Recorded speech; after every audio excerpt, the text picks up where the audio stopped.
রমজান মাসের ফজিলত। আরবি বছরের নবম মাস হলো রমজান মাস। পবিত্র রোজা রাখার কারণে এ মাসে এত অধিক গুনাহ মাফ হয় যা অন্য কোনো মাসে হয় না। এ মাসের প্রতিটি মুহূর্তই ফজিলতপূর্ণ। হাদিসে আছে, যে ব্যক্তি পূর্ণ বিশ্বাস ও আল্লাহর সন্তুষ্টি লাভের আশায় রমজান মাসে রোজা রাখে, সে ব্যক্তি গুনাহ হতে এমন নিষ্পাপ হয়ে যায় যেমন মাটি গর্ভ হতে ভূপৃষ্ঠ হবার দিন নিষ্পাপ ছিল।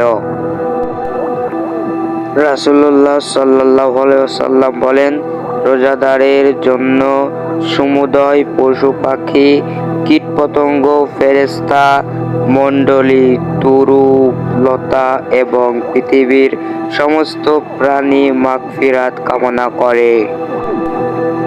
নবী করিম সাল্লাল্লাহু আলাইহি সাল্লাম আরো বলেন, যখন রমজান মাসের আগমন ঘটে তখন বেহেশতের দরজাসমূহ খুলে দেওয়া হয় এবং জাহান্নামের দরজাসমূহকে বন্ধ করে দেওয়া হয় এবং শয়তানকে শিকল দ্বারা আটক করা হয়।